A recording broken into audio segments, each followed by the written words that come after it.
કહેવત છે કે ગુજરાતીઓના રગ રગમાં ધંધો વસેલો છે અને જ્યારે કંઈ કરી બતાવવાની વાત આવે તેમાં ગુજરાતી ક્યારેય પાછો પડતો નથી. આજે હું રાજકોટના એક એવા વ્યક્તિ સાથે તમને મુલાકાત કરાવવાનો છું જેને ખજૂર, પનીર સહિતની અનેક મીઠાઈની વાનગીઓનું પેકિંગ મશીન બનાવ્યું છે. આ મશીનની ખાસિયત એ છે કે આ મશીન ફોરેન કંપનીઓ જ માત્ર બનાવતી હતી.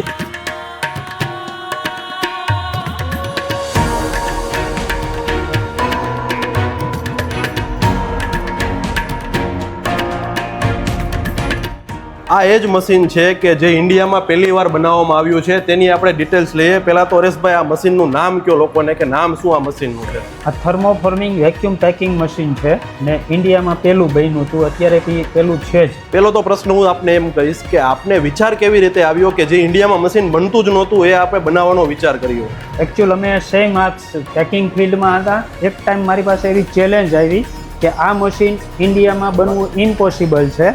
એટલા માટે મેં એ જ દિવસે સ્ટાર્ટ કર્યું અને 1.5 મહિનામાં એ કમ્પ્લીટ કર્યું. આ મશીનમાં બધી food product, paneer, cheese, sweet, ખજૂર, ડેટ્સ બધું આ મશીનમાં પેક કરી શકાય છે. આ મશીનમાં પેક કરવાથી પ્રોડક્ટની શેલ્ફ લાઈફ પણ ઇન્ક્રીઝ થઈ જાય છે.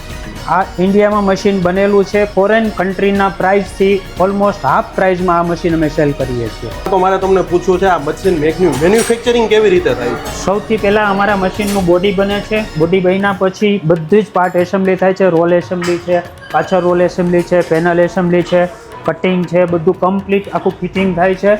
પછી આગળથી પાછું સેમ નીચેની બધી એસેમ્બલી, ચેમ્બર ને બધું પેક થાય છે. આ પ્રકારની જ્યારે મશીનરી આપણે ઇન્ડિયામાં બનાવતા હોય છે તો તમારે કેવી રીતે લોકોનો તમને સાથ મળ્યો, તમારું ટીમ વર્ક કેવી રીતે, એના ઉપર શું કહેશો? મારી પાસે આખું ટીમ વર્ક ટેકનિકલ સ્ટાફ જ છે અને મારા કરતાં બધા કદાચ હોશિયાર છે એવો મારી પાસે ટીમ વર્ક છે. બીજા અમે લગભગ 70 ટાઈપના પેકિંગ મશીન બનાવીએ છીએ. એમાં બધી જ ઇન્ડસ્ટ્રીઝ આવી જાય છે. જે કાંઈ કોઈ પણ ઇન્ડસ્ટ્રીઝના જે પેકિંગ મશીન જોતું એ બધું અમારી પાસે અવેલેબલ છે અને અમે પોતે મેન્યુફેક્ચરિંગ કરીએ છીએ. પણ બીજા બધા પેકિંગ મશીન બનાવીએ છીએ કે જે કોઈ પણ ઇન્ડસ્ટ્રીઝને પેકિંગ મશીન જોઈએ તો આઇકોન ઇન્ડસ્ટ્રીઝ પાસે એમનું સોલ્યુશન છે.